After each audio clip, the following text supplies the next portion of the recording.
Who's opening?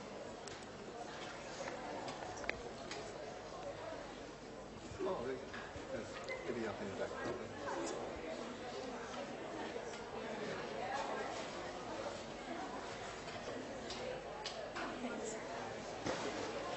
Welcome everybody to NSB203 Week 2's lecture, and as you're no doubt aware, we're running our in-lecture debate this morning, so thank you all for coming along.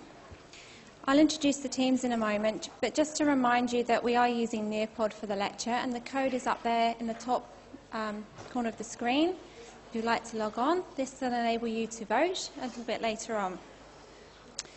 So in today's lecture, first of all, we're going to be conducting our great debate, and our teams are going to be arguing whether only randomised controlled trials can answer the most important questions in nursing. Followed by that, we're going to have a short lecture about qualitative research, and Dr. Jason Mills will be leading that. So, without further ado, I'm going to introduce the teams to you today. So for the first, for the affirmative team, we have Dr. Christina Parker. Everyone give her a round of applause. So Dr. Parker has been a registered nurse for 20 years, including 15 working clinically across hospital and community settings, and her primary areas of expertise include advanced clinical skills in community, primary and public health care, acute and chronic medical conditions, general practice and organisational and team management skills. And Dr. Parker works with the Wound Healing Research Group at QUT. So welcome, Christina. Also on the affirmative team, we have Professor Fiona Coyer. So Fiona holds a joint appointment as Professor of Nursing with the School of Nursing at QUT and Metro North Hospital Health Services.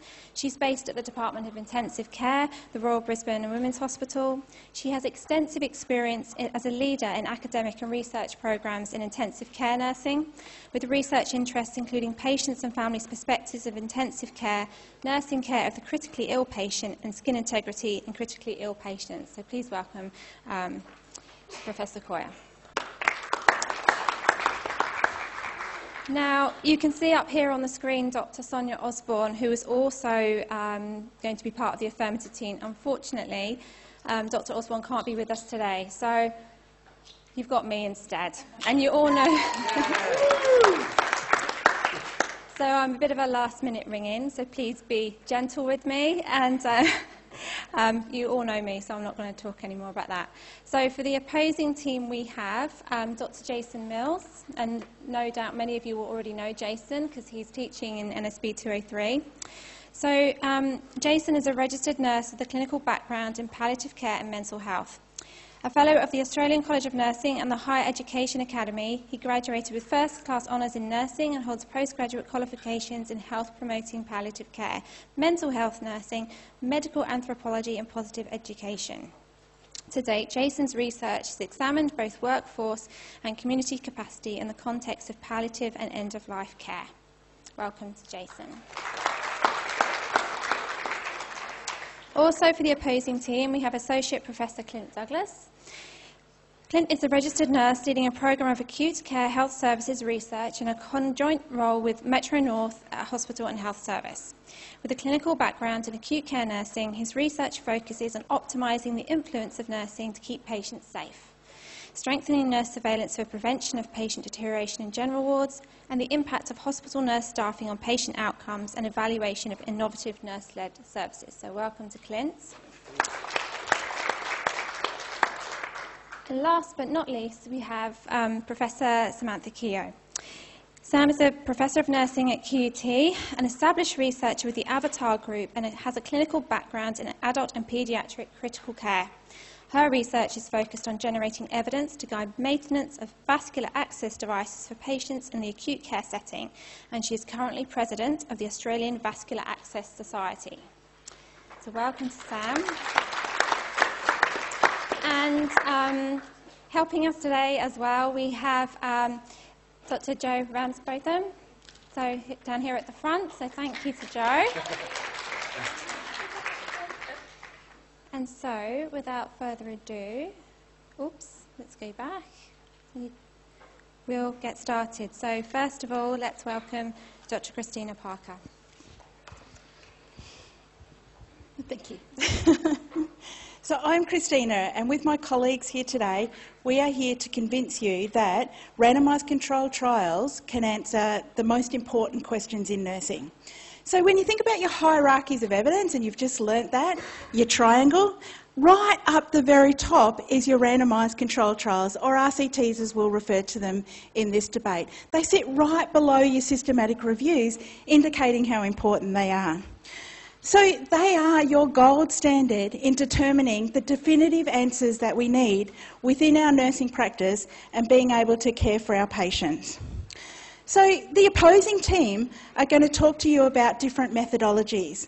We're not saying that qualitative studies, case control studies, cohort studies aren't important within research. What we're saying is that RCTs are necessary to build on those research studies to inform the best practice and answer those most definitive questions that we have.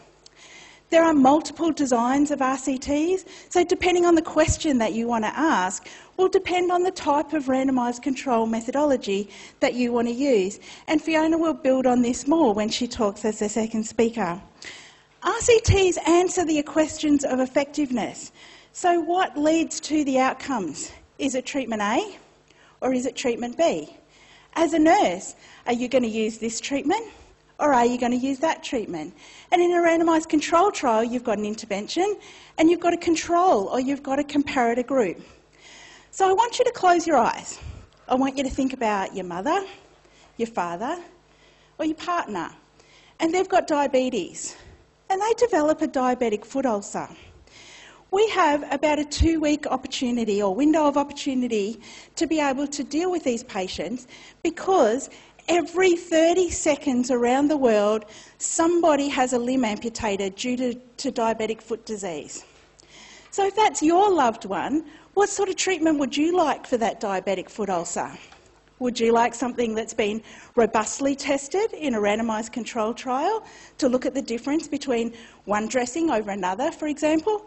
Or would you be happy with a case study where there's been potentially a sample size of 1? Now, that dressing may have worked really well in that case study, and it may have healed that diabetic foot ulcer, but there was no control, there was no comparator. So how do we know that that is going to be the best for your loved one? So it's important that we use these randomised control trials to actually define those important answers that we are going to use on people like your loved ones, and you are going to use on your patients within nursing. So I'm going to hand over to Fiona, who is going to talk to you about study design and why. Actually, I'm going to talk, the other team are going to have a go first. And after that, Fiona is going to talk to you about the study design of a randomised control trial and why that is the most effective to answer those most important questions in nursing.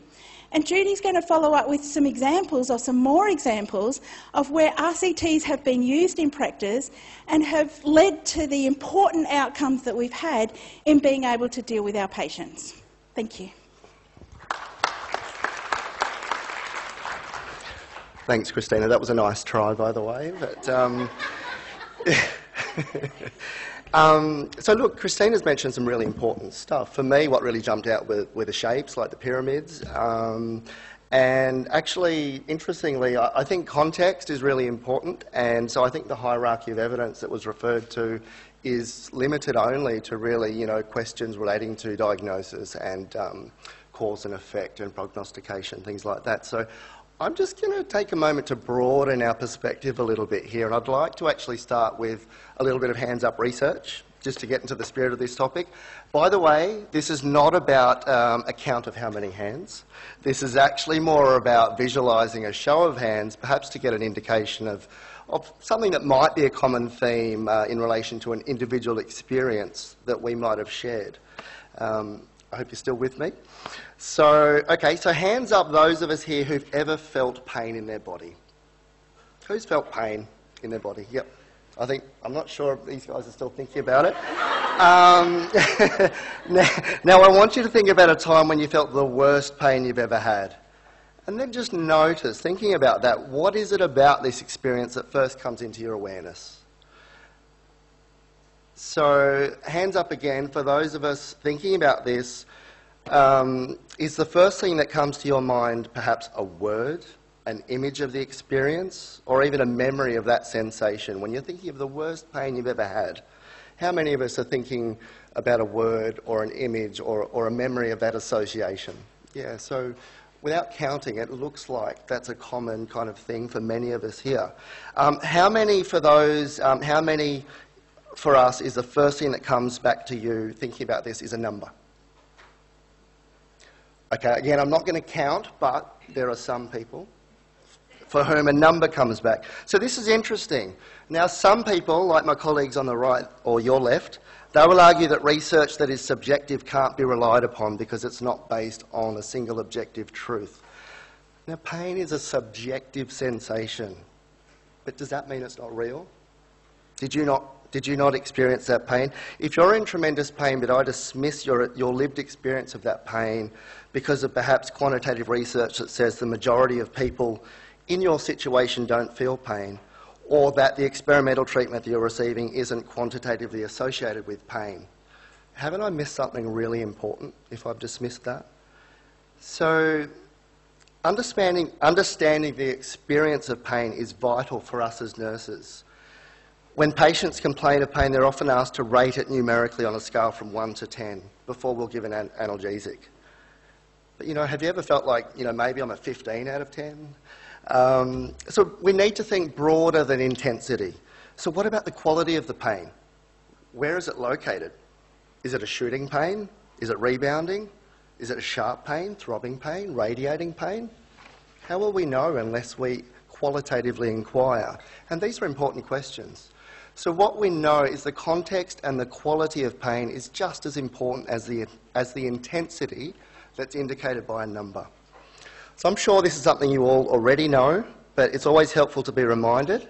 And to remind us here today, I'm going to start somewhere on that pyramid that Christina mentioned, and I'm going to draw on some expert opinion here. There was a theorist called Albert Einstein. As published in the British Journal of Pain, he's quoted as saying that not everything that can be counted counts, and not everything that counts can be counted. It's a little bit Dr. Seuss, but if you think about it, it makes sense. So while numbers are important in evidence-based practice for us as nurses, we know they aren't everything. They don't give us the full picture, and they alone cannot answer some of the most important questions in nursing, which focus often on the patient's lived experience, their perspectives, their values, their preferences. So my team are going to expand on that as we continue.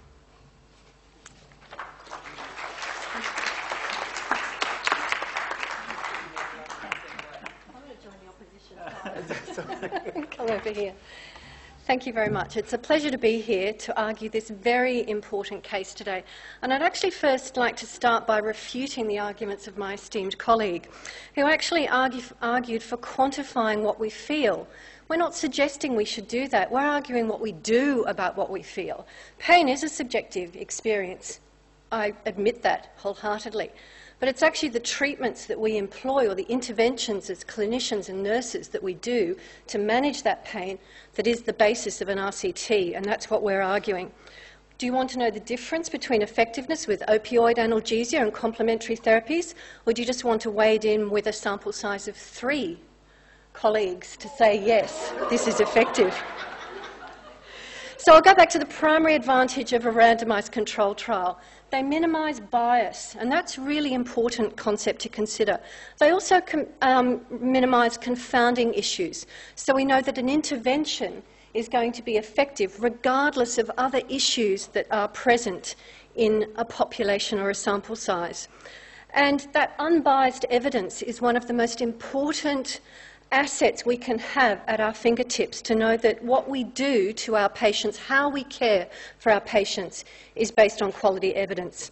And I'll give you a lovely example of that. Our former head of school, Professor Helen Edwards, and a number of her colleagues, Kathleen Finlayson, who I'm standing in for today, actually undertook a randomised control trial of a community nursing intervention. to look at improved quality of life for healing with clients with chronic leg ulcers. Now, chronic leg ulcers are an awful condition. They're very slow to heal, often taking years to heal in these patients. They frequently recur once they've been present, and they're associated with pain, restrictive mobility, odour, decreased quality of life and depression amongst those who suffer from them. And although chronic wound care is a significant portion of our community, the costs associated with these conditions are also very high. Wound dressings, as you know, if you've gone into a chemist, are inordinately expensive. So this wonderful group of nursing clinicians actually undertook a randomised control trial of 67 participants, and they randomised them into either the Lindsay Leg Club model or standard practice. And that's often what we do in nursing. We think, what do we do routinely? Is there something better that we can do? Let's test that and see how effective it is. So standard care was individual visits by a registered nurse to the patient's home who had a leg ulcer, and the Lindsay Leg Club model was actually social support and peer support, so socialising this group of chronic wound sufferers who were often isolated in their own homes. They got together in a community centre. And this study showed definitively that the Lindsay Leg Club model actually significantly improved patients' quality of life, their morale, their self-esteem, reduced their pain, and increased their functional ability. Now, I'm sure you'd all know, with evidence behind this, that gives a persuasive argument for bureaucrats and health administrators to say that this is an important model of care we'd like to continue with and support and fund. Now, my esteemed colleagues here have actually undertaken randomised control trials, and Professor Keogh, could I just ask, how many have you been involved in professionally? Because when I searched on Google Scholar, it was innumerable. At least 20, 30 RCTs that Professor Keogh has actually led or been involved in with the Australia Vascular Access Society. So she's actually probably on the wrong side of the argument, you would need to suggest. The other thing I'd probably like to just finish with, I'm not sure how my time is going, but I'll just check. Thank you. To say that what we're arguing is about theories of change, and practice change are not unique to debates on randomised control trial. But here we're really looking at the value of small versus big change. And by the nature of the randomisation process, so we know that groups are essentially the same, our treatments will be effective, we can argue those big changes. And we can then disseminate this. Randomised control trials have the beauty of external validity, and we know that the results that were achieved in the UK or Brazil are then going to be appropriate to the Australian setting as well. So it's that local and general systemic knowledge that we actually want to consider. Randomised control trials promise clear measures of causal impact of our interventions, which is incredibly important.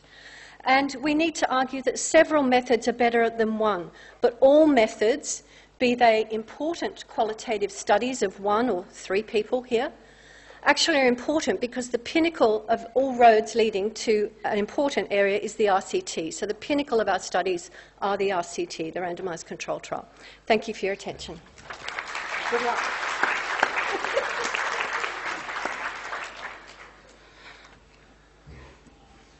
Well, if only life were that simple, that we could just answer every question with an RCT. When well designed, yes, RCTs can answer clinical effectiveness questions, but they cannot address other kinds of questions that are most important to nursing.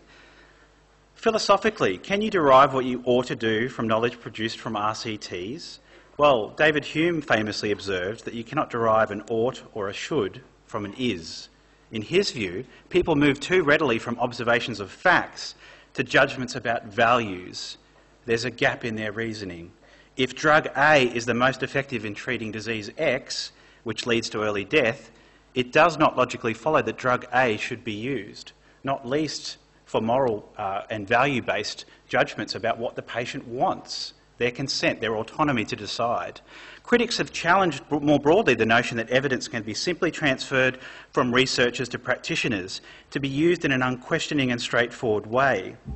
Studies of evidence use in practice, we know that it's far from a simple, logical, linear process. It's complex, it's messy, it's unpredictable how evidence gets used. And when making decisions about patient care, organisations and practitioners use a whole range of sources of knowledge to make decisions about about using evidence, such as local priorities, resources that are available, political saliency, patient needs and preferences, policy and regulatory requirements.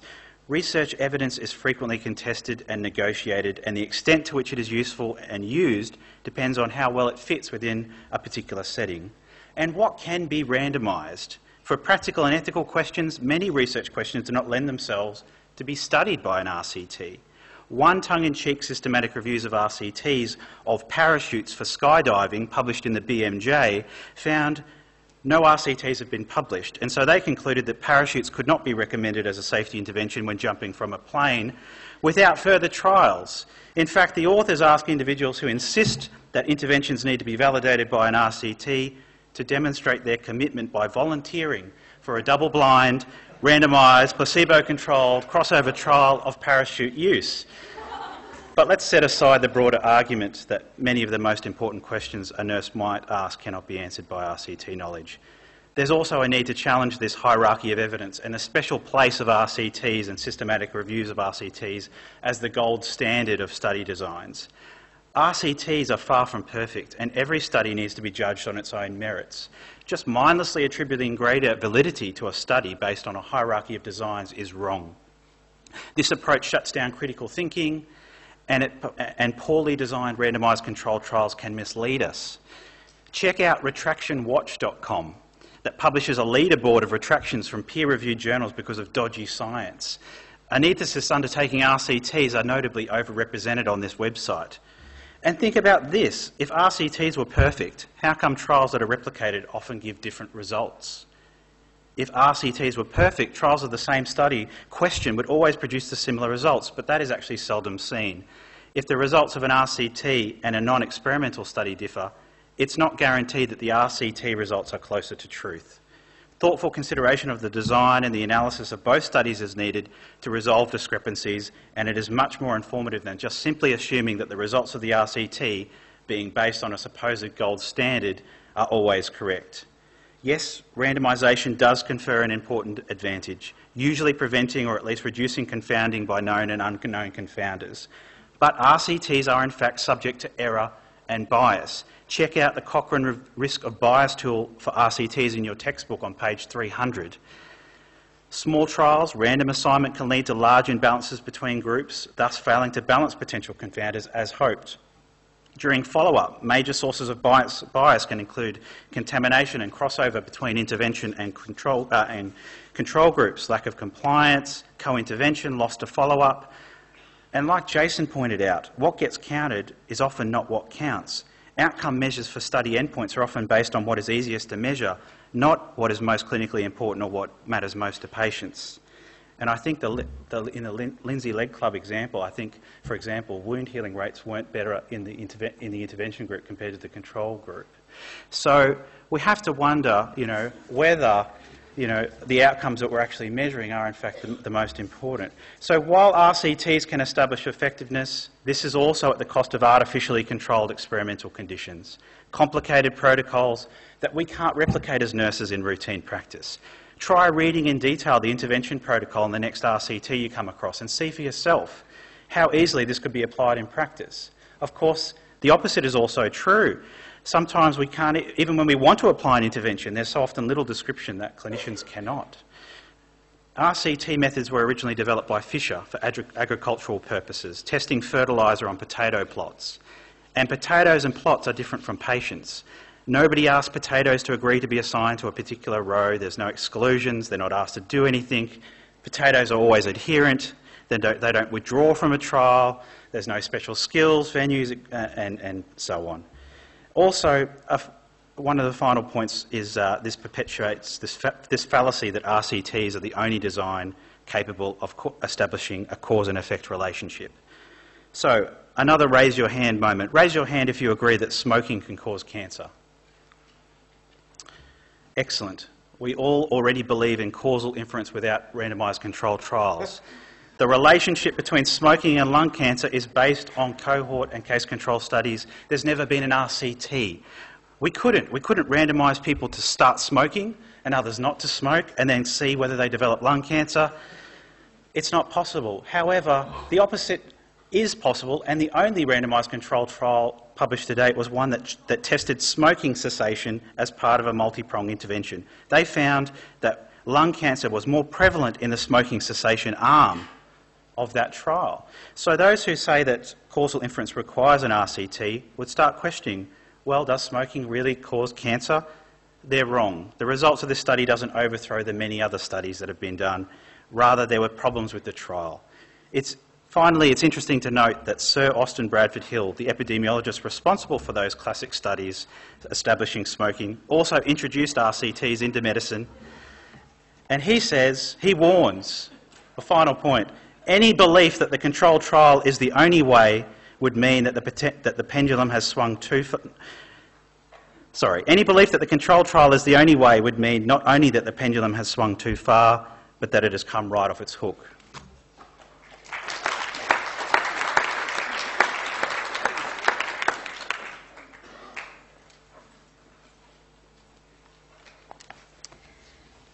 Thank you, and I take it we'll be disregarding those last statements as you were actually out of time. Okay, so far you've heard arguments from both sides, but we think we have put forward the most compelling case for why only randomised controlled trials can answer the most important questions in nursing. Now, I'd like to draw your attention to some of the nonsensical arguments presented by the two opposition speakers so far. We're not arguing that we need a randomised control trial for everything. It would be ridiculous to conduct a randomised control trial to confirm that wearing a parachute reduces the risk of injury after jumping out of an aeroplane. We're not arguing that. We're also, I also think there was some confusion there between ethics, around ethical perspectives as well. We're not arguing we should be conducting a randomised control trial to establish whether smoking causes cancer. So we're not saying that randomised controlled trials are the only approach to answer all questions in nursing. Of course not. Nursing is a holistic discipline because EBP compels us to take other factors into consideration when making decisions, like our expertise and judgment and the preferences of the patient. But the most important questions, absolutely randomised controlled trials are the best design. However, randomised controlled trials are a critical part of a broad arsenal of investigative tools used to determine efficacy. Does something work better than nothing, or more importantly, better than something else? We need to know if something works and by how much before offering it as a choice for our patients. Otherwise, that would just be unethical practice. I'd also like to refer back to Jason's argument, where he asked you to think of an image when you were thinking about being in pain. I would actually argue the most important question there is establishing pain relief for our patients, pain relief that is effective and has been tested in a randomised control study design to make sure that it works and is safe. But I've got a few more points to strengthen our argument. Firstly, did you know that according to a 2016 report by Research Australia, Australia spends almost $6 billion on health and medical research each year? Despite some limitations, randomised controlled trials have revolutionised medical research and improved the quality of healthcare by clarifying the benefits and drawbacks of countless interventions. Nurses are expected to engage in research, and research engagement has been linked to nursing from its earliest beginnings and promoted throughout its evolution. We've known for a while now from meta-analyses of research findings that patients who are the recipients of research and evidence-based nursing practice have better outcomes than patients who are the recipients of standard or routine nursing care. And the use of RCTs has exploded because they have the potential to technically separate what works from what doesn't. Despite this, unfortunately, many studies in the literature employ designs that are unable to robustly examine causal pathways to meaningfully improve patient outcomes. A focus on causal inference is essential to move the field of nursing research forward and as part of the essential skill set for all nurses as consumers of research. Whilst compelling, associations and correlations between nursing interventions and favourable patient outcomes don't address whether the observed improvement in outcomes is a direct result of the intervention or the systematic differences between high-performing and low-performing organisations. RCTs also fit within the Turnbull government's innovation agenda. As outlined in Professor Peter Shergold's report, Learning from Failure, RCTs have the potential to facilitate a learning culture, allowing new approaches to be developed fast and evaluated early. Not to put too fine a point in it, I want to just share a couple of examples from the poignant examples. Everyone knows about oxygen, okay? It's essentially a life-saving drug. It's RCTs that have informed why we now use oxygen differently in acute coronary syndrome, not automatically going for oxygen in uncomplicated chest pain. The use of oxygen was previously based on observational studies, not randomised controlled trials. Our opponents on this issue have demonstrated their belief in the power of RCTs by virtue of their role of investigators. So I'd just like to ask our opposing team, you think your research is pretty important. Would that be right? Yes? You'd have to put your hand up to that. So I'd just like to draw attention to Professor Keogh's groundbreaking, practice-changing randomised control trials on intravascular devices. And Associate Professor Clint Douglas leads a major RCT, the ENCORE trial, looking at the assessment of deteriorating patients. So while RCTs answer the real questions in nursing, they are actually, as we've already said, they are the pinnacle of research design and the gold standard of research design. And I think actually our opposing team are in agreement with this. Thank you.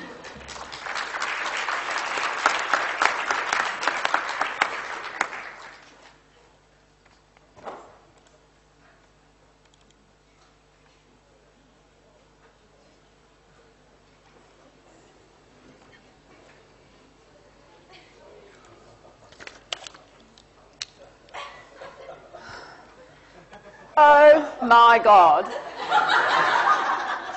RCTs are so last century.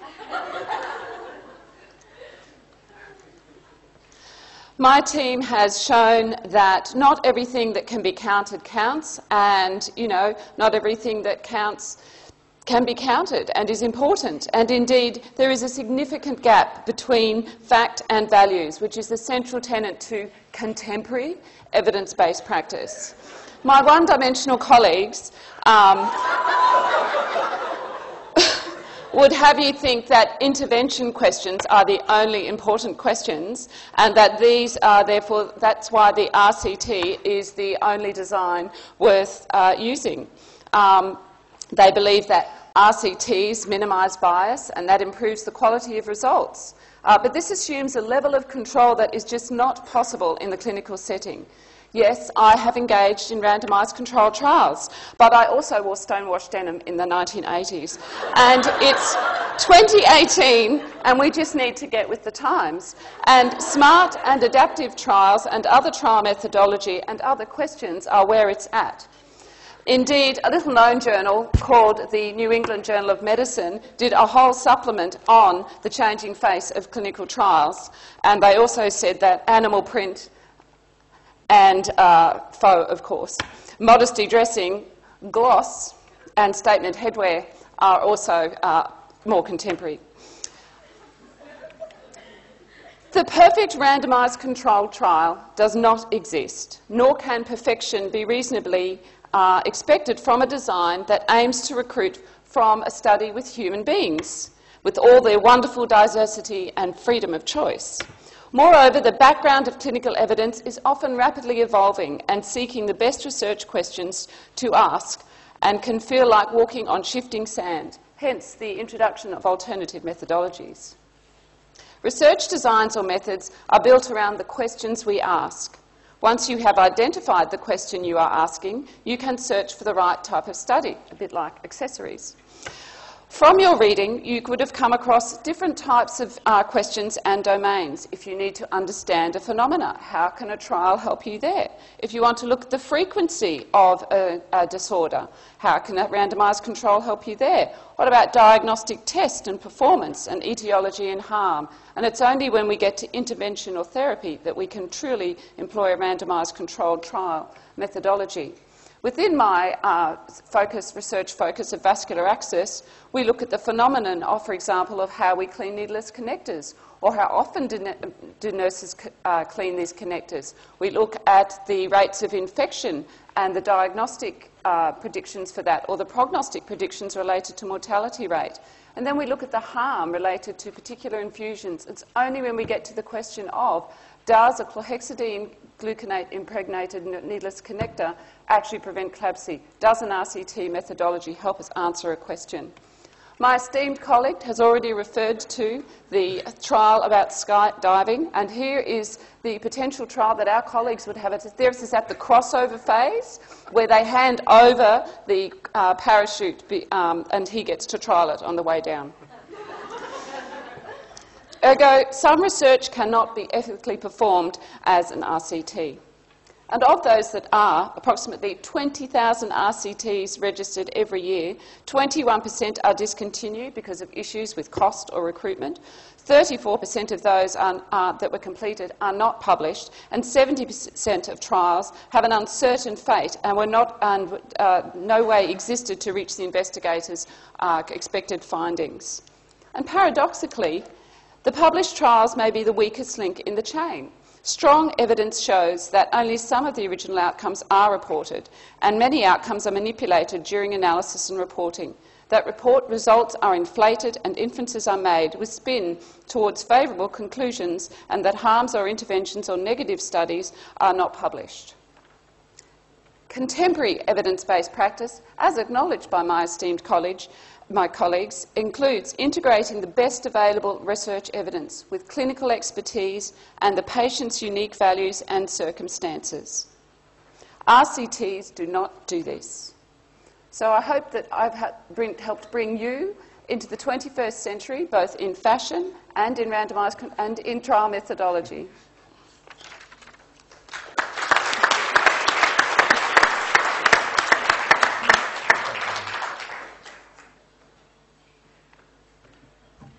Thank you. I now have the opportunity to offer a rebuttal.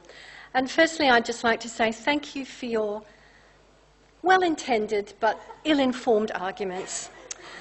A lot of them raised nonsensical and conflated points, but Professor Keogh, you can't follow simple instructions. We were told not to use PowerPoint. So really, I would ask the audience to disregard Madonna, the boy bands and the shoulder pads. They are not relevant to our arguments. They were there in pictures. We're supposed to present our arguments to you by the power of our words. Now, my other esteemed colleagues actually argued that RCTs alone can't answer our questions, but RCTs actually have shaped their way into the 21st century. They have moved with the times, unlike Professor Keogh, who does seem to be stuck in the 80s. RCTs now are embedded with knowledge translation elements so that we know that these things can work and be translated into practice. RCT designs have now enhanced, I suppose, their perspectives and include things like adaptive randomised controlled trials, cluster randomised controlled trials. But more importantly, randomised controlled trials are actually based on a solid foundation of pilot work, which includes the how and the why of what we're doing, where we undertake observational studies, when we ask 3 people what they think of doing something in one particular way. So RCTs are founded on that solid work, but all roads lead to Rome and all roads lead to the RCT to answer our important questions. And I'd just like to leave you with one example of that particular methodology. The SAFE trial was conducted by the Australian New Zealand Intensive Care Society out of their clinical trials group. It was the first randomised controlled trial that they heavily conducted. They randomised 7,000 intensive care patients across Australia and New Zealand.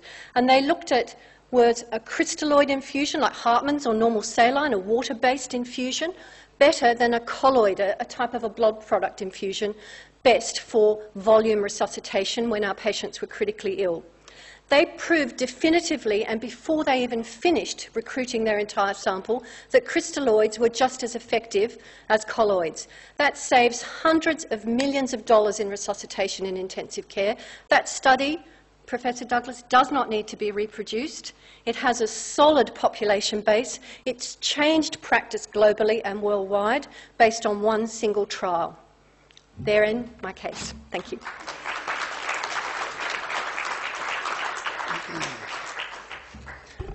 Thank you. So I'm just going to close for our team here. So our learned colleagues over here, both Professor Coyer and Dr. Monday actually have argued that our assertions are nonsensical.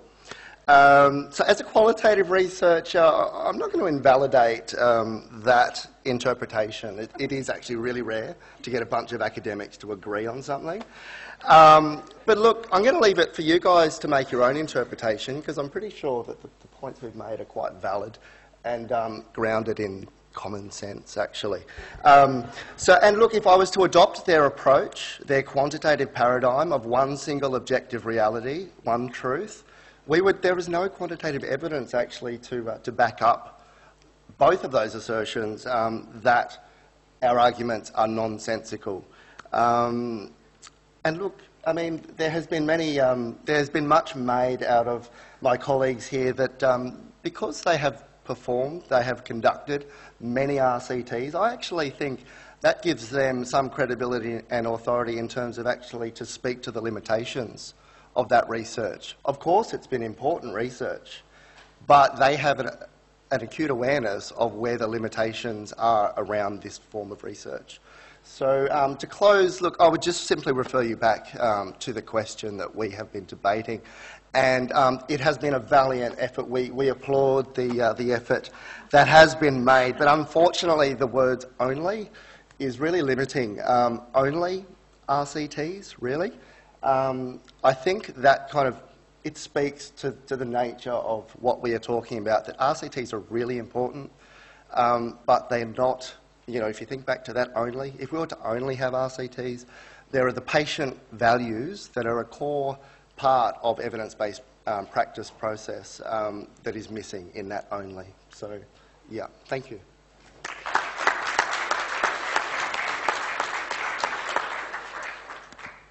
Okay, so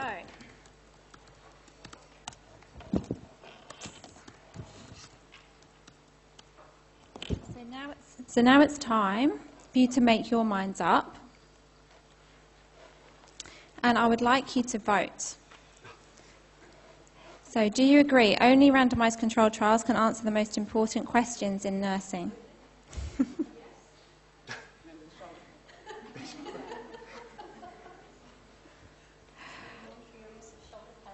Yeah. Okay.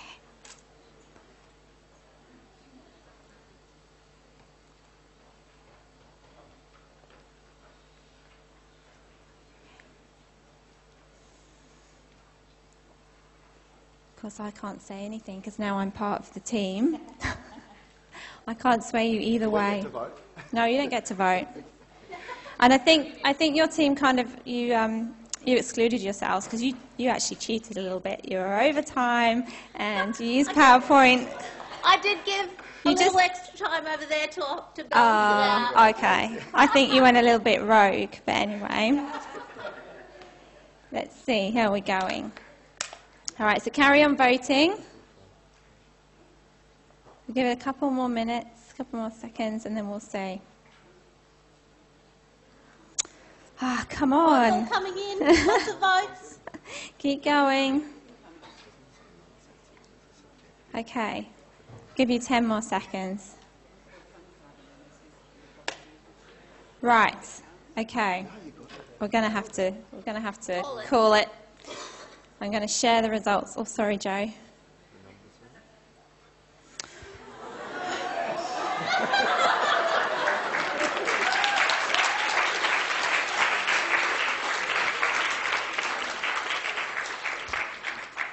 I don't really know what I can say to that. Very disappointed. No, that's right. Okay, so thank you to everybody, to all the academics who took part. Thank you very much for giving up your time to be here. So hopefully you found that a really useful exercise and it gave you a little bit of impetus and some ideas about how you're going to approach your debates in just a few weeks. But one of the other great things about you coming here today and us having this opportunity is the fact you can now ask some questions. So we'll open up the floor to questions. If you have anything you'd like to ask either about the topic or about the conduct of the debate, now's the time to do that. We will stun you all into silence.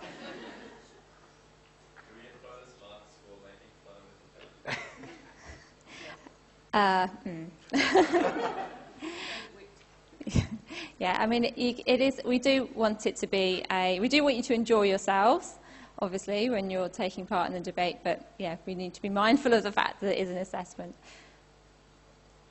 Yeah. The use of visual aids, so yes or no? That's a no.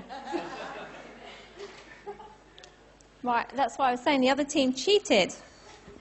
I might give another microphone over, so you may want to answer some of these questions. This reductionist scientists and their rules, I don't know. Yeah. So no, they cheated. No visual aids, unfortunately. Is there any other questions? I could have dressed like Adamant or something, Donna. Yeah.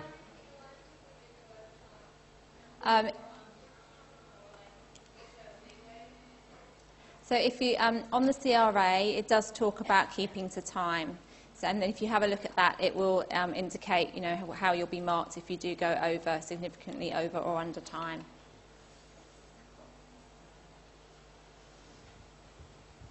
Any other questions? Yeah.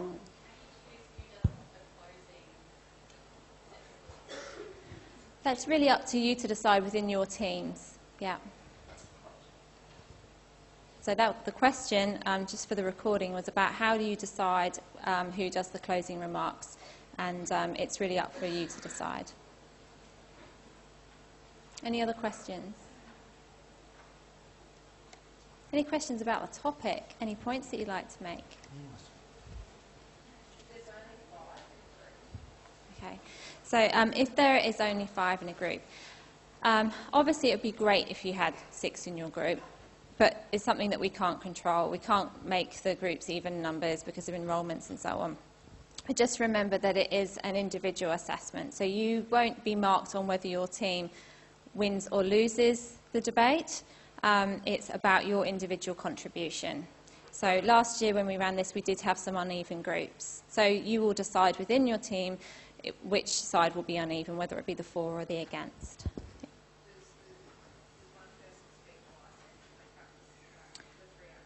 No, you don't. You just only speak once and the concluding comments, yeah. Any more questions?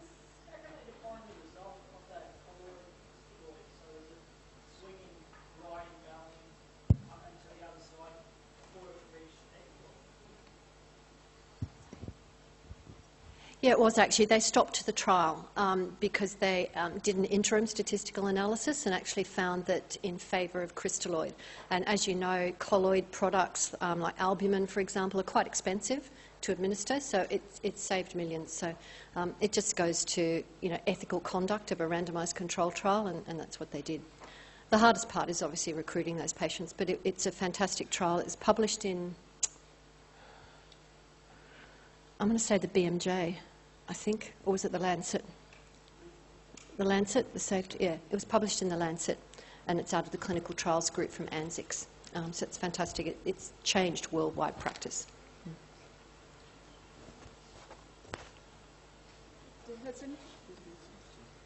Has anybody Hi. seen Sorry? or come across... Sorry, Sam.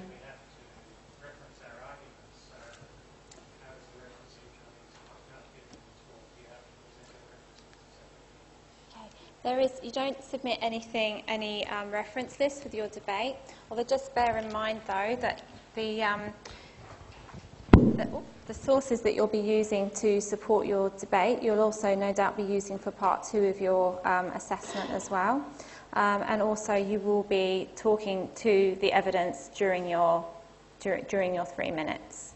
So there is a way that you can briefly mention how you're supporting your argument, the evidence that you can refer to the evidence there. You don't submit anything on the day, but when you submit part 2, we'll be able to see what sources you've used. Yeah, good question. Yes. Yep, absolutely. So that's the challenge, is to succinctly refer to the, and concisely refer to the research that you're using to support your arguments, yeah, during your 3 minutes. Sam, you were saying something. I was going to say, do you understand the different types of trial methodologies that we all referred to? So there is the basic RCT, where you get parallel, one group, and then we talked about different crossovers and clusters. So instead of individuals, you have groups. And then there are more contemporary versions called the smart and adaptive trial, which in a way the safe preempted, although any good trial will have interim analysis built in. But one of the problems with traditional RCTs is you pick your sample and you have that and you wait until you see a result. For a lot of treatments where we need a more instantaneous result, we can start to employ some really clever statistics, and you look at how people respond or don't respond, or you look at their probability of success or failure, and they're those smart or adaptive trial technologies that are based on randomised controlled trial methodology, but with a little bit of a twist, hopefully not in a manipulative way, but literally help us tease out the results earlier. And that's something to help us get more expedient but nonetheless rigorous results. So they're really interesting trial methodologies to look at now. One thing we didn't get with this is the reasons behind the way you voted. And I'm just wondering what persuaded you guys to go no? What was the most convincing arguments to make you vote no?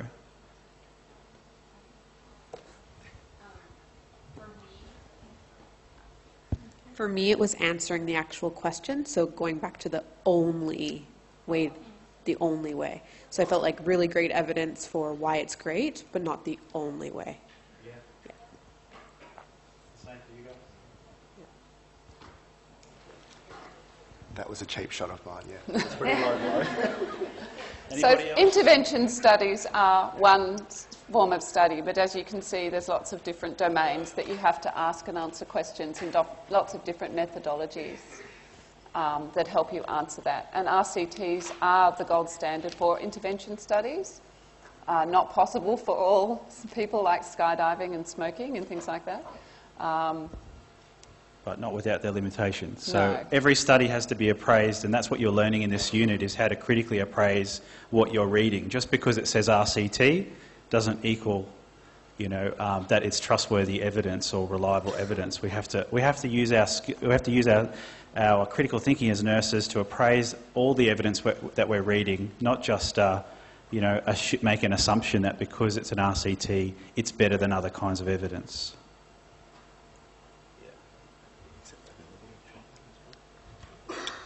Any more questions? Can I just give an example Yeah. of that, which is probably hogging it as always.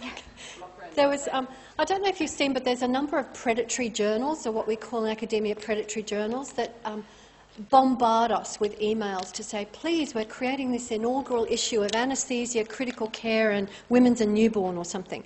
And it's our first journal issue. We've seen your work on X, and we want you to publish in the Journal of Veterinary Science. So there's, I'm sure it was on Google I saw it, that this fantastic academic actually published an RCT in one of these predatory journals that claimed to be open access and peer-reviewed. And it was, here I debase myself a little bit, it was about handedness in going to the toilet and political preference. And he actually demonstrated through this randomised control trial that if you used the toilet paper with your left hand, you're on the left side of the political field. And if you used your right hand with the toilet paper, you're on the right side of the political field. And this was published in a journal. So as Clint says, not every randomised control trial is the God's honest truth.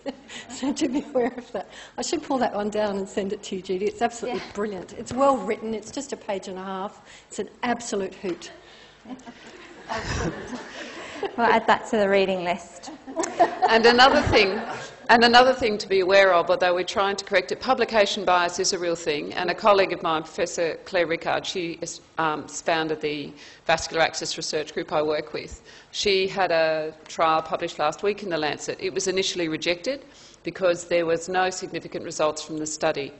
And they didn't want to publish that. And yet a no result is still a result. So she looked at 4 different dressings to secure peripheral intravenous catheters, and they really hoped that one of the intervention arms compared to the control standard polyurethane arm would show up significantly differently, and it was all powered and run as well as any RCT in the clinical setting could be.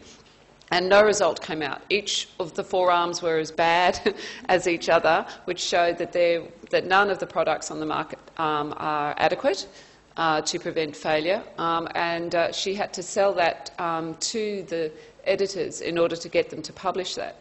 But that means that there won't be any further waste of money. So no one will look at that again, and it lays down the gauntlet to practitioners, healthcare providers and industry to produce devices or dressings that will be different to what we've got, because what we've got isn't good enough. And her trial demonstrated that, but they didn't want to publish that because it was a no result. I think we briefly talked about that last week in the context of when we were talking about systematic reviews, and we talked about how it's really important for, in the conduct of a systematic review, to be looking for maybe studies that haven't been published as well, because we know that publication bias exists, and there's a vast amount of information potentially that's important that isn't published. So just remind you of that. Yeah. Is there any more questions?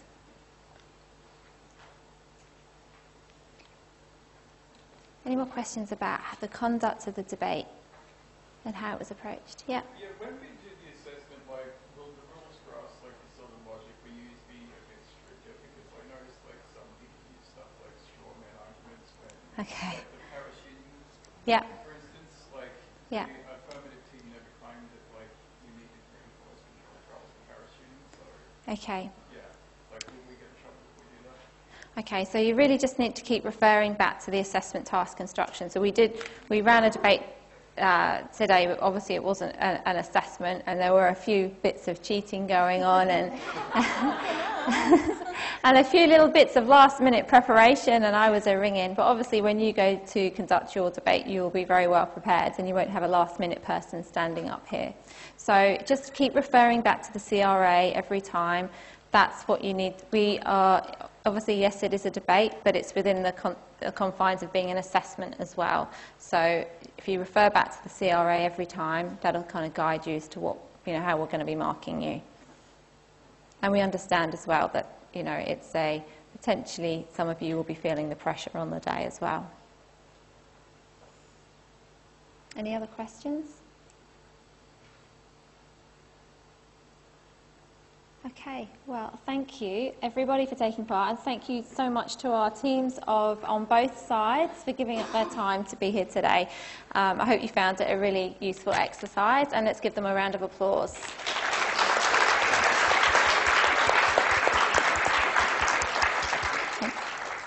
And thank you to Joe as well. Okay, so we'll just take a couple of minutes to stretch our legs while we get ready for the second part of the lecture today.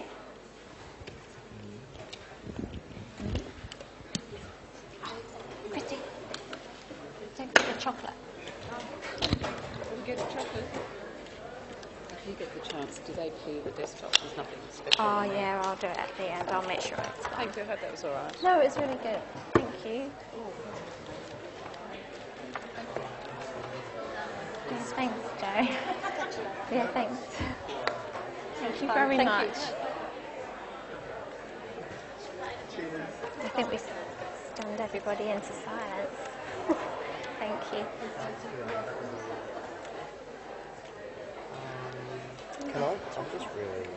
Do you mind if, is this yours? No, it's not mine. Thank you. Did you take one? No? I think I'll need something, yeah. Yeah, take a chocolate. I don't know who didn't take theirs. Okay. Anyway, we'll find out. One of them Maybe didn't take it. Cleveland. Yeah, probably not. Sugar. I might have to do the same. Sorry, that was cheeky of me to tease out that only, but I was grasping at straws. Right.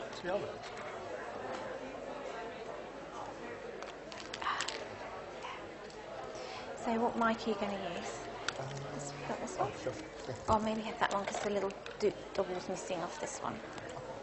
Okay, everybody, so we're just going to get ready for the second part. So make sure you're still logged into Nearpod. So we're really lucky to have Dr. Jason Mills here to deliver the second part of the lecture today. So we're going to be continuing to focus on our process of evidence-based practice. And last week we started to think about quantitative study designs, and we had a run through a lot of the common quantitative study designs that you will encounter during this unit and during your clinical careers as well. But obviously we need to balance this out and make sure we pay some due attention to qualitative study designs as well. And that leads on quite nicely, I think, from the topic that we've been exploring, from the topic of the debate as well, where I've been thinking about the merits of randomised controlled trials versus potentially qualitative study designs.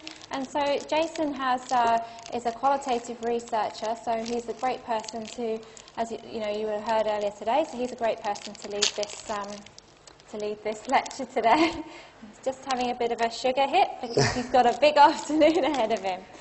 So, as I was saying, make sure that you are logged into Nearpod as well for the rest of the debate, for the rest of the lecture, sorry. And just to remind you, just while we wait for Jason, just to remind you that we are running the computer searching workshops this week and next week. I've been to a couple of them already, and I think that those that attended found them useful. Would be fair to say? Yep, there's a thumbs up down there at the front. So we've received some good feedback.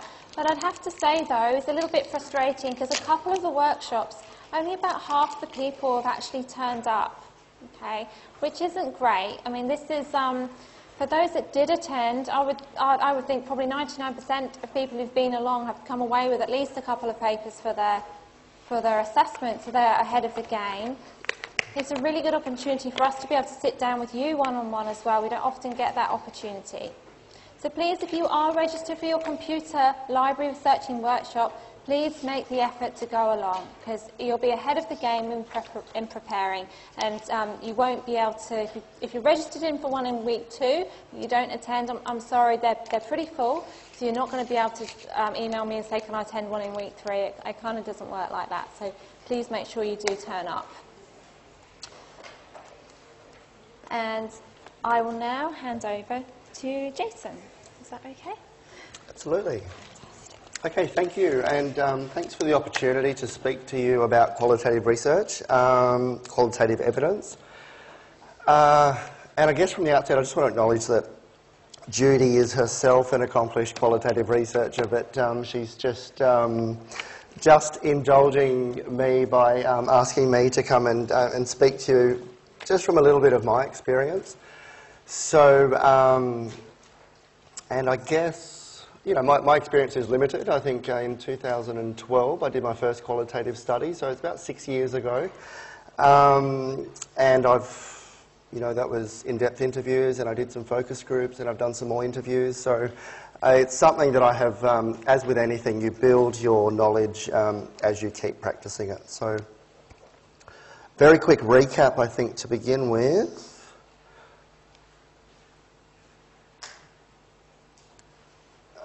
Okay, so recapping, I think, from last week's lecture. So this is going to set the scene for today. So what if we are interested in people's lived experiences, for example, of surviving breast cancer? Really important in terms of self-management, in terms of prevention of recurrence of any type of cancer. Really important to understand the context. So, the debate that you've just listened, just observed, I suppose, the side that was arguing about qualitative research wasn't at all, diminishing or saying that RCTs aren't of value. They're of tremendous value. We know that.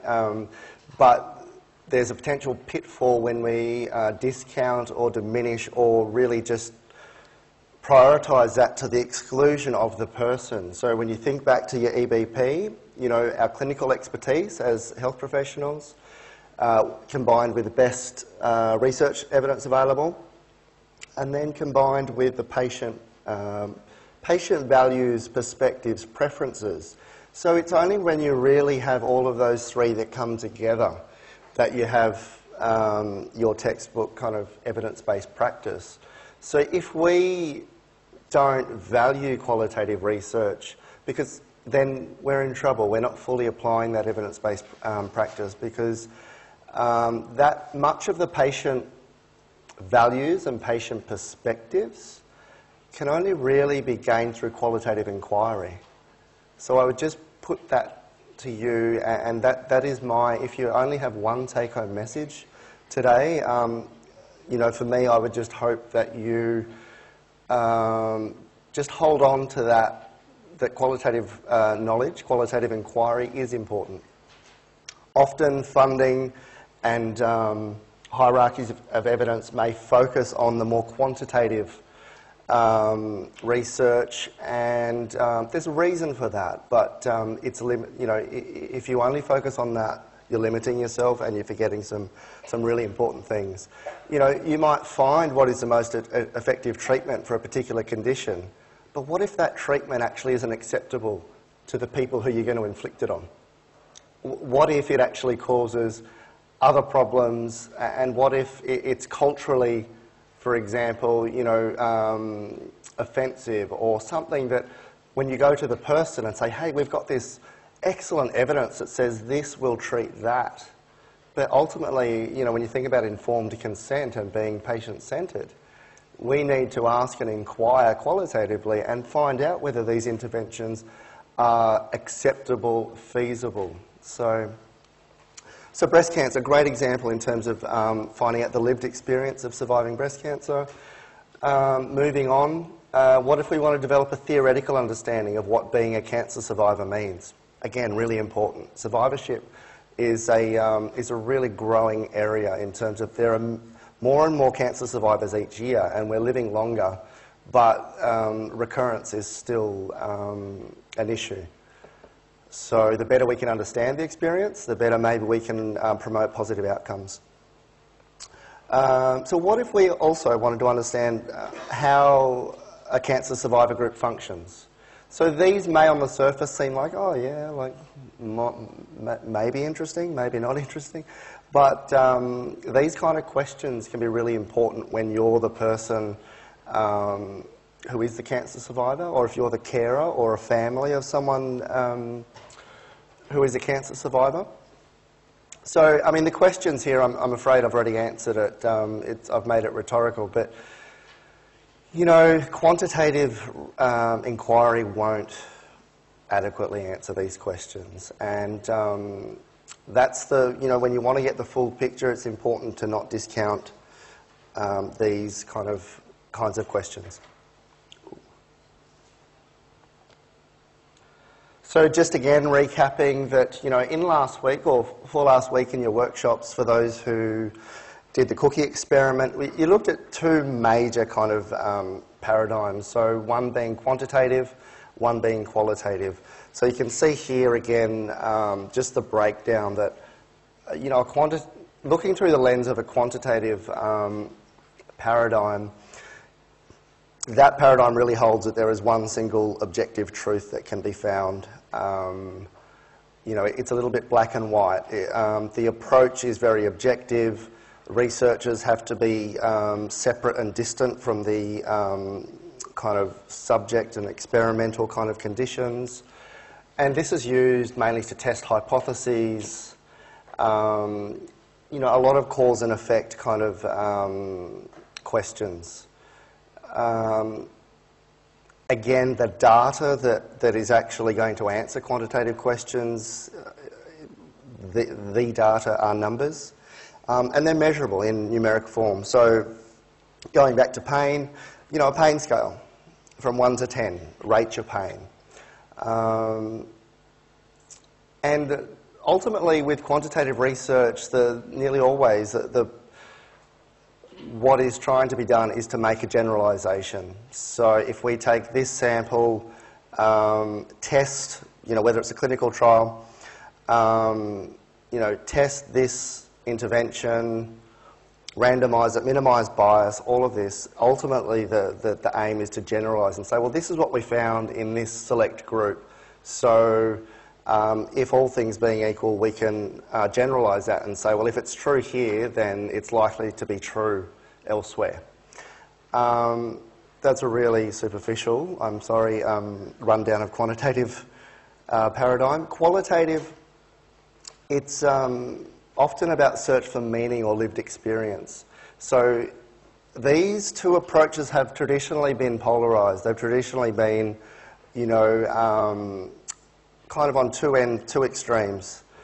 And you can see why, because qualitative research is about multiple realities. It is subjective, and it makes no apologies for that, because to try and apply quantitative terms to an experience which is ultimately qualitative, it just doesn't gel, it doesn't work. So when someone who may do only quantitative research, when they say, oh, well, that's just subjective, so you can't rely on that. You know, it worries me if, I mean, it's one thing I want to say with the debate, and for you guys who are going to be doing your debate, if you don't agree with the topic, that's okay, because I'm sure if you asked all of us up here how we would answer that question, I'm sure most of my colleagues here would value and say, well, yeah, of course, qualitative research is important. It has its place. It all depends on the question, on the inquiry that you are proceeding down and the question that has given rise to that inquiry. Because whatever the question is, then you need to work out which approach is going to be most appropriate and suitable to actually answer that question. So as we've been reinforcing in workshops, if the question that you're seeking to answer lends itself to only being answered by numbers, then if you start to design a qualitative study, you're kind of on the wrong track. And in the same way, if you are really trying to find out about a lived experience of a particular treatment, intervention, phenomena, if you are trying to quantify that, then it's not going to work so well. Just going a bit further, so qualitative research, it involves the researcher, so it's by nature interpretive. So the researcher is actively involved in the collection of the data and the interpretation of the data. And again, it makes no apologies for that.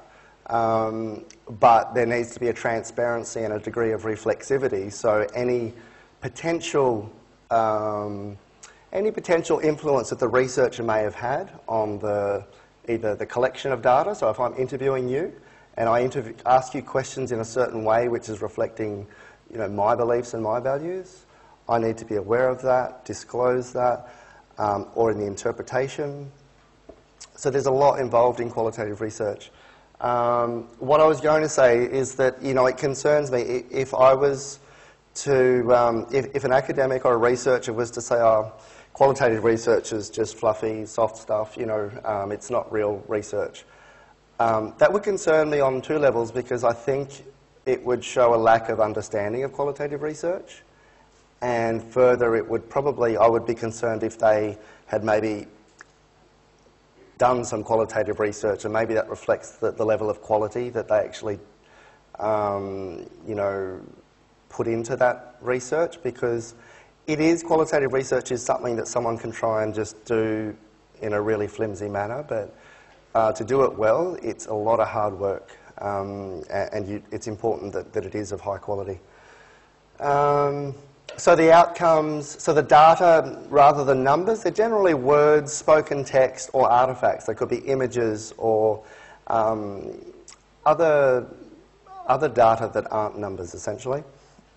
When you're analysing that data, it's generally in terms of themes, concepts, or, you know, finding patterns of meaning in a lot of data.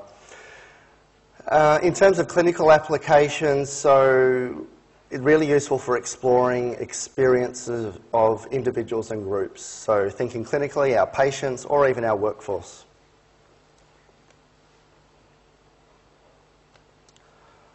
So again, recapping. So there are different philosophical perspectives which inform these research paradigms. So a positivist perspective is that quantitative, testing, predicting, observing, kind of natural science. Critical philosophy examines phenomena of interest. It's very much emancipatory, so liberating in many contexts. So, for example, feminist research, and often involves some form of social change.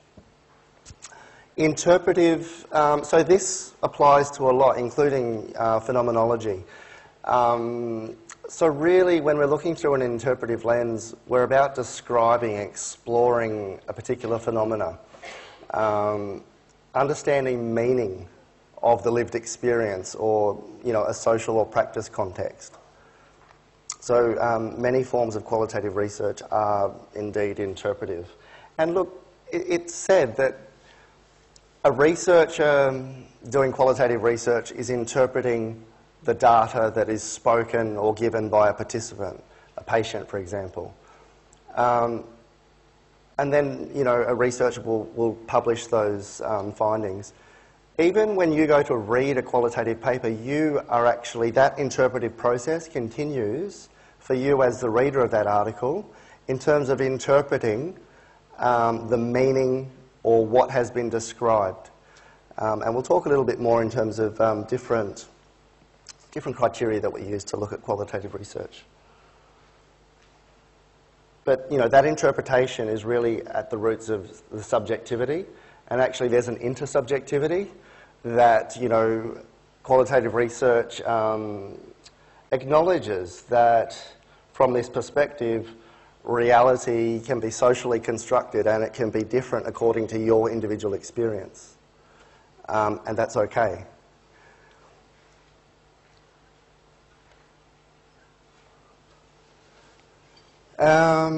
So there are some different methodologies in qualitative research. So, but not all qualitative research will actually use one of these traditions or one of these methodologies.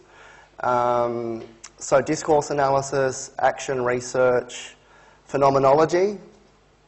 So ultimately looking at the lived experience of a particular phenomenon.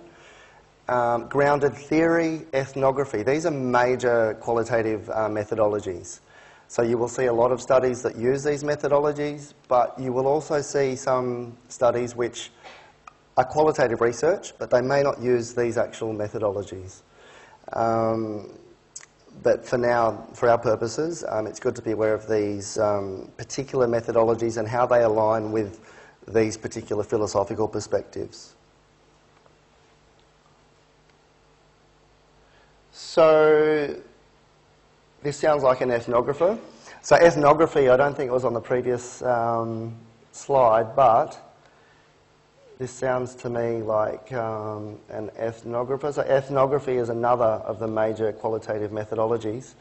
So this quote, "We need to hang out, listen to what people have to say and explore the ideas and concerns which the subject themselves come up with."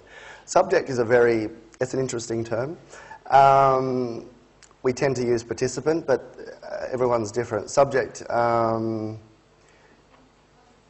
it's a very quantitative, yeah. Is this actually a quantitative? It is. It sounds, so this hanging out, listening to what people have to say and explore, it sounds very much like field observation that an ethnographer might be doing. But yeah, the fact that they've used the term subject really sounds quantitative. Because it's an experiment that a subject is being subjected to, literally. In qualitative research, we tend to talk about participants in terms of their participating in the research. So we're going to go in a bit more depth about these approaches. So, what is qualitative research? So, broadly speaking, this approach examines in depth, and that's important, in depth. Our interviews are often in-depth. So it examines people's lives and their experiences or behaviours, as well as their associated meaning. So there's a lot in that. It's one quick sentence, but there's a lot in that. So qualitative research reports on lived or personal experience, This might be through the form of a case study, life story, interviews, field observation, so observing participants in their natural setting, or narrative cultural texts.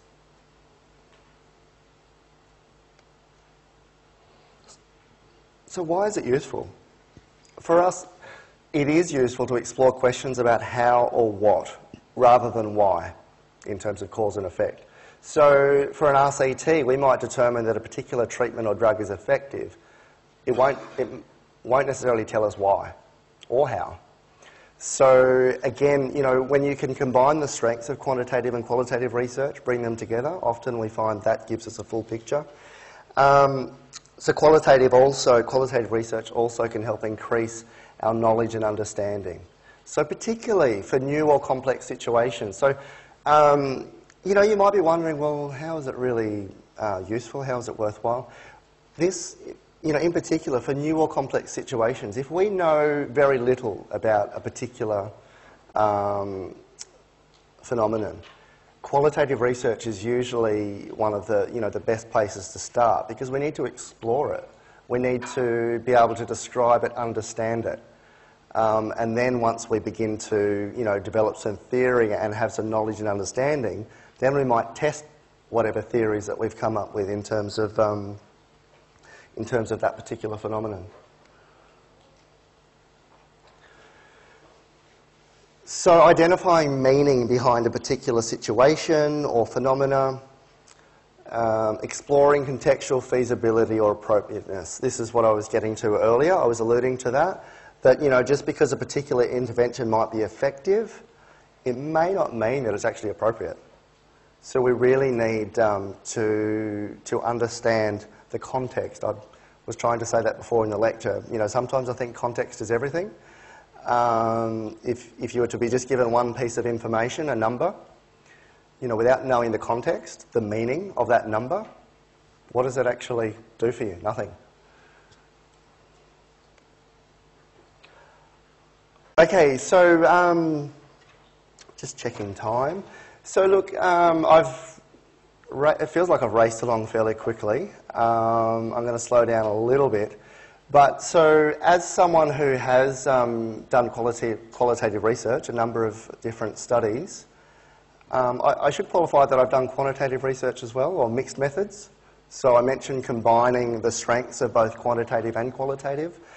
That is more of a pragmatic paradigm, so we haven't touched on that, but I think it's important to note that in recent years a more pragmatic approach has been adopted by many, because the polarising kind of extremes of quantitative and qualitative thinking one was better than the other. You know, this pragmatic paradigm has come about in terms of saying, well, hey, ultimately the question is the most important thing that should determine which methods we use. And if the particular problem or phenomena or research question can be better answered by combining and integrating both quantitative and qualitative data, then isn't that useful? Isn't that, you know, and a lot of debate has gone on in terms of, well, how best to do that. Should and can you integrate quantitative and qualitative data, and, you know, how best can you do that? So this is an example of one qualitative paper that I published this year, and it represents the qualitative findings of my PhD study, and I did have a quantitative arm that I also did. So I published 2 papers reporting survey findings, and I published a paper reporting the qualitative findings.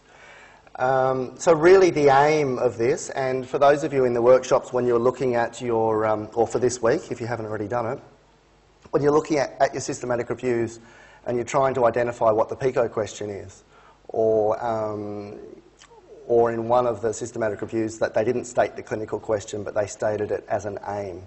So the aim of this study was to explore the meaning and practice of self-care as described by palliative care nurses and doctors.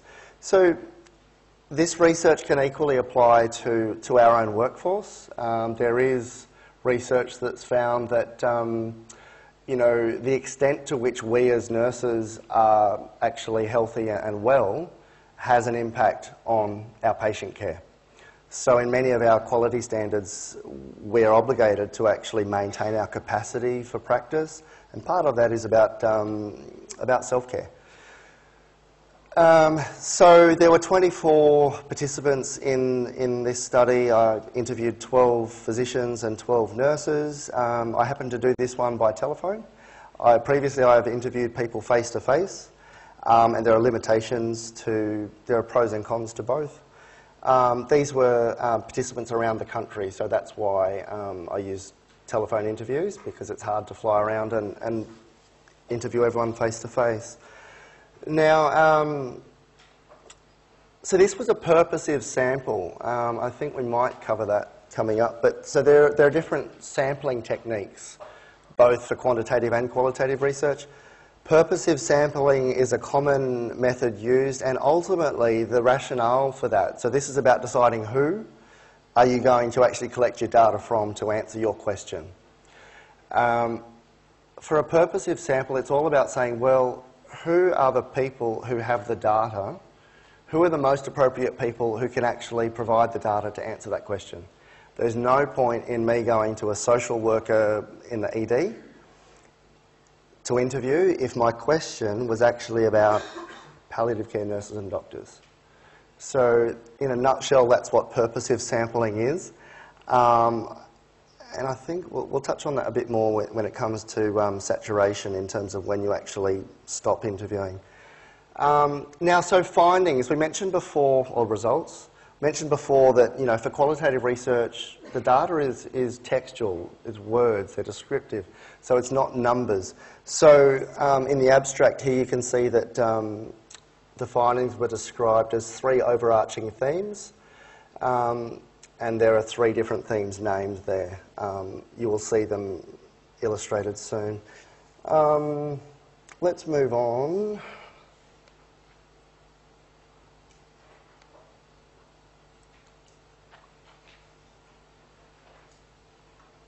Okay. We're skipping, I don't know if I've missed a slide, but we're just contextualising again evidence-based practice that, as I mentioned before, in its fullest sense, it's about making decisions about the feasibility, the appropriateness, the meaningfulness and the effectiveness of intervention. So that's a full picture there. If we were just to look at RCTs or quantitative research alone, we would look at effectiveness of interventions. Yeah, that's kind of half of the equation. But the feasibility, appropriateness and meaningfulness, a lot of that information can only come through qualitative inquiry.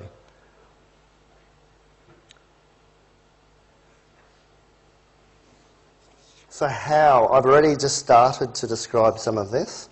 So populations. So yeah, sampling is very different. So this is non-probability sampling in qualitative research. So for quantitative research, we need our study to be sufficiently powered, as in we have enough, a large enough sample in order to give us the best chance, depending on how many variables we're measuring, to actually achieve statistical significance. So a small sample size for a quantitative study is not going to be helpful, because if your findings aren't statistically significant, then editors of journals may not want to publish that research. But ultimately it comes down to looking at statistical significance. You know, what is the probability that we can be confident that this result was due to chance, or whether it's actually due to the outcome, the variables that we're measuring. So in qualitative research is non-probability sampling. We're not interested in statistics, we're not interested in generalising. And so, you know, if someone says, oh, well, that qualitative research, you can't generalise it. Well, the purpose, it's not trying to be generalised. And I think that's a fundamental misconception that sometimes quantitative researchers have, is that qualitative researchers, we don't make any claims that, well, we shouldn't.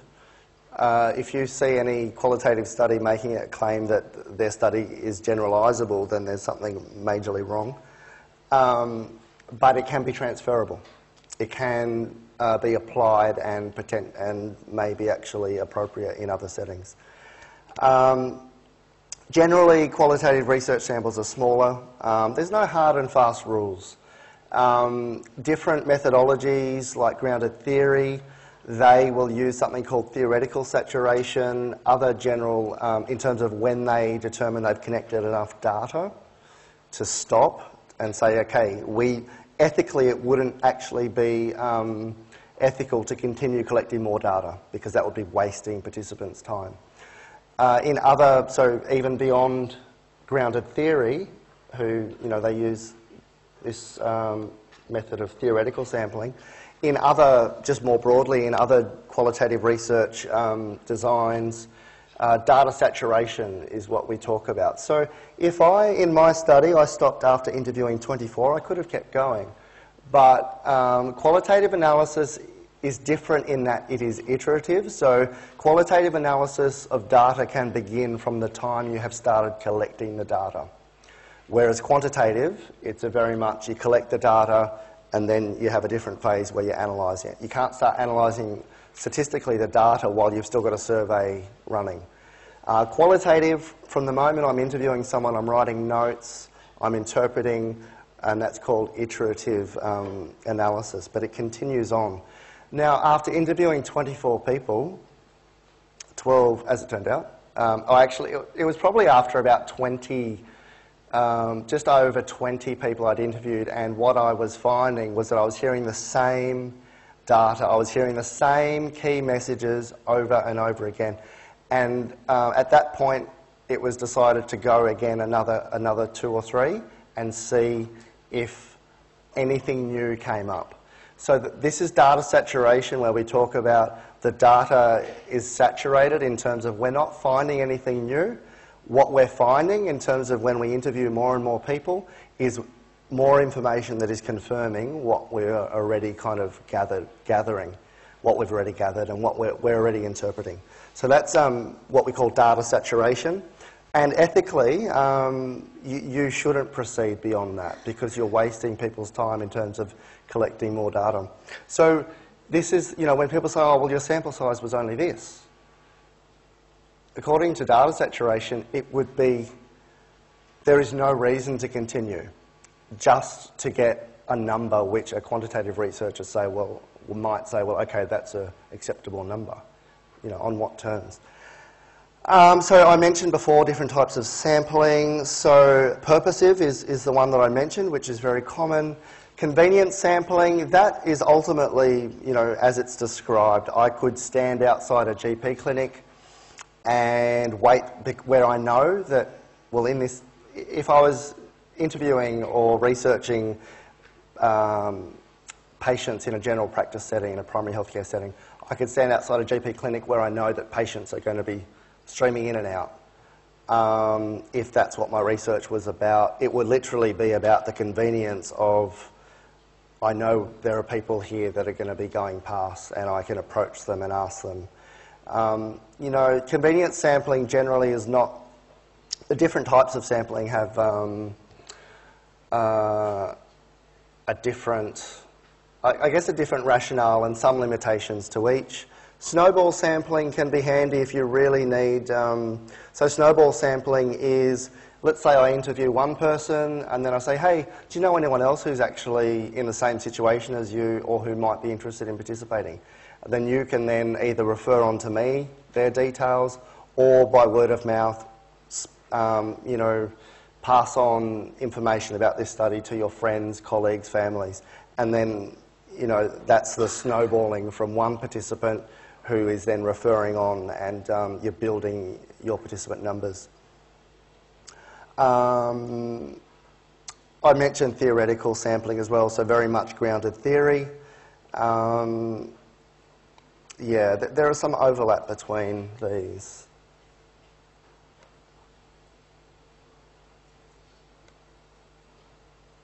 So collecting data.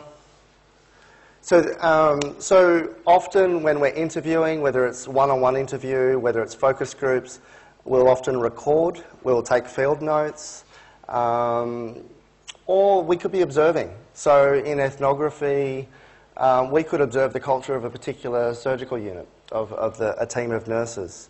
So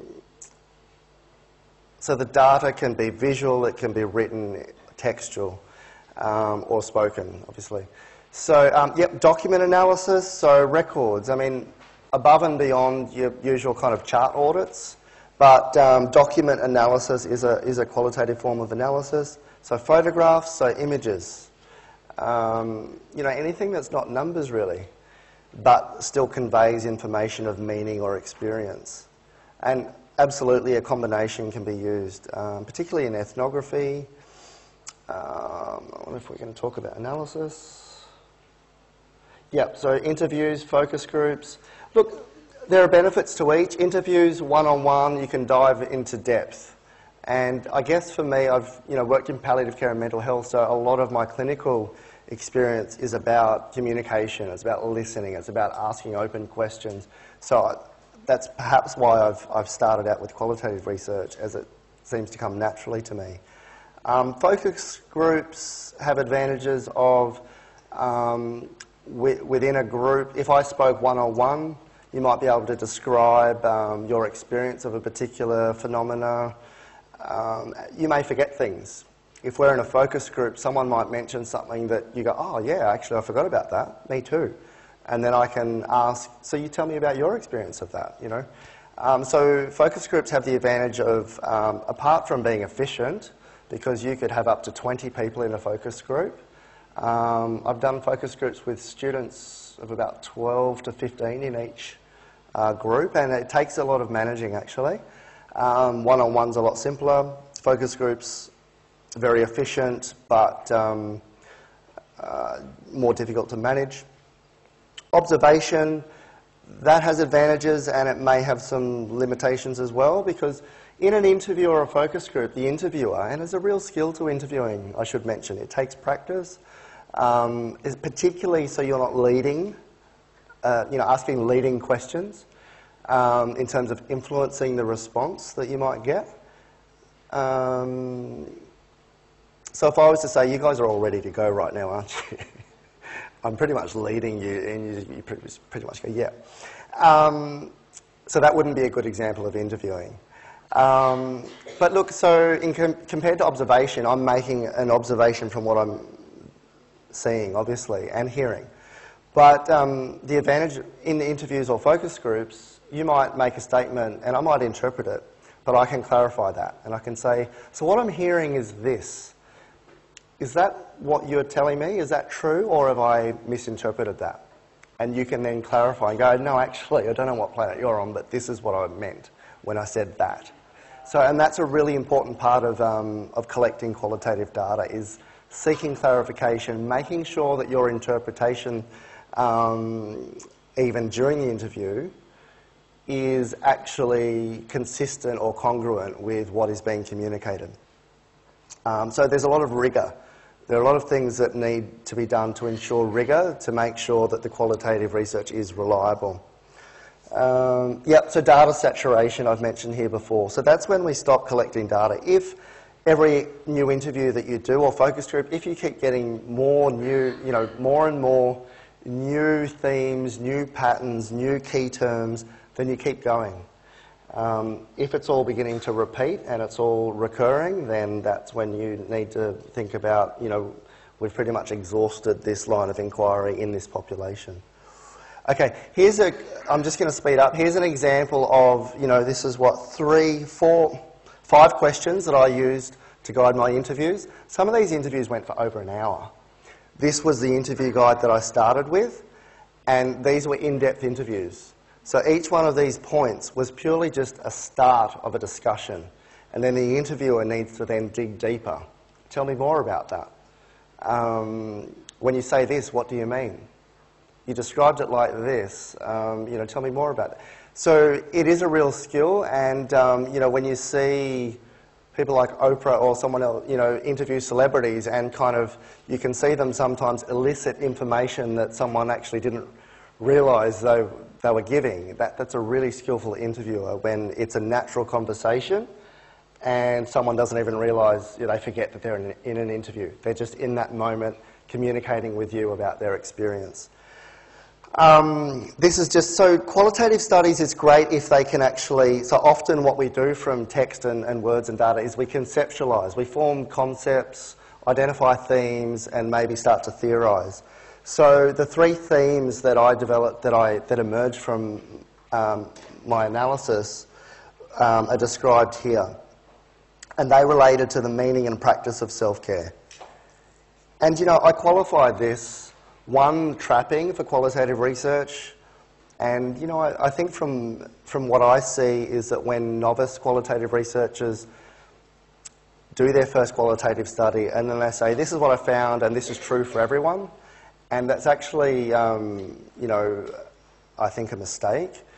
It may be true for other people, it may not. But I qualified this as well in terms of this is as described by these people.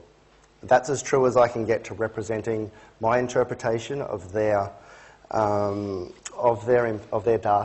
And there are different strategies for rigour. I think member checking is one. So let's say, for example, and look, what you end up with, instead of a spreadsheet with lots of numbers, you end up with hundreds of pages. I had over 150,000 words of text to analyse, and I needed software. So there is software that you can use to help analyse qualitative data, and when you have large data sets, it's really hard to do that without qualitative data. One point to make on that, though, is that when you're doing statistical analyses for quantitative research, you need to know what tests to run and what rules, assumptions need to be met to run those statistical tests. With qualitative research, but with SPSS, you will run the tests and it will calculate, it will crunch all the numbers.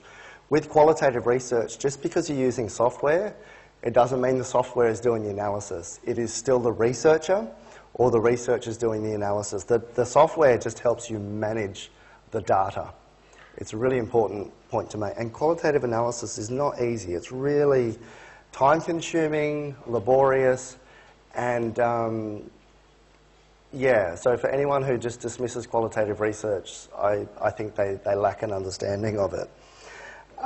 So these 3 themes, when you talk about over 150,000 words, to then summarise all of that in 3 sentences, it takes a lot of analysis, and this just shows you some of the sub-themes and different categories of... So you have to code all of that data and then group those codings into like meaning, like words, and it's a very big process. Okay, I'm going to have to speed through a little bit. So, yep. All right, so we've already covered these different perspectives in terms of interpretive and critical paradigms. So interpretive, again, as we said, there are multiple experiences of reality. And in terms of a critical lens, there are often boundaries to be overcome in terms of constructing reality. So again, feminist research is a really good example of that. Again, some of the major methodologies. So in terms of an interpretive paradigm, we've got phenomenology, ethnography, grounded theory, and other descriptive approaches. So that's the other qualitative research I mentioned. I've mentioned these different data collection methods: in-depth interviews, focus groups, field observation. So a case study is an example of another descriptive approach. So looking through a critical theory paradigm, different methodologies include action research and feminist research.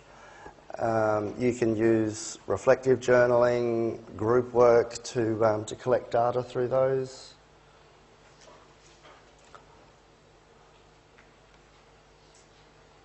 So ethnography, I mentioned that before. So ethnographic research is really about looking at a culture or a population and the behaviour, the norms within that, and the operation within that particular group. So there are ethnographic studies done on nurses, on doctors. It's really about that group as a culture or that population. And so observation is really common for this one. So for example, COPE did an ethnographic study on functions of a breast cancer support group as perceived by participants. Phenomenology, it's ultimately about understanding the lived experience of a phenomenon. And this is a great quote. We do not see things as they are, we see things as we are. And I guess how we perceive and experience them. So, you know, people who lived through that experience, they've got that information in terms of, you know, what was that like undergoing chemo, that particular chemo? It's, you know, we've never used this before. So interviews, focus groups, observation, very useful. Grounded theory, so you will see, you know, there are nurses who are grounded theorists. It is a particular approach. All qualitative research should really begin to start to theorise from whatever findings they've had, but grounded theory is one very rigorous methodology which, you know, through its title says that, you know, ultimately this is about grounding the theory in the data that has been collected and making that really explicit. So action research, there's colleagues here doing action research right now in nursing units. So working collaboratively with a group to identify any issues, identify their own solutions, and to actually work with them through making that change. So a lot of reflection and reflection on action, reflection in action, and seeing what are the outcomes of this. Discourse analysis is an interesting one. So pretty much looking at a discussion. There was a discourse analysis on self-care that I found was helpful but limited. Really, someone took a book and analysed everything in that book that was spoken about self-care. So they treated that book as a discourse on self-care. So that was, you know, that's one example of discourse analysis. But it is interesting in terms of seeing, well, in terms of a particular construct, how is it discussed, how is it being discussed, and what does that mean for us? So what are we looking for when we look at these? There are certain criteria that are important for qualitative research. So if in your workshops, you will have looked at studying in terms of the QUT library site. But in terms, when we compared to quantitative research, you know, validity isn't really in the language of a qualitative researcher. It's very much a quantitative perspective in terms of is that valid or invalid. And I mentioned in the debate, I wasn't going to invalidate someone else's interpretation.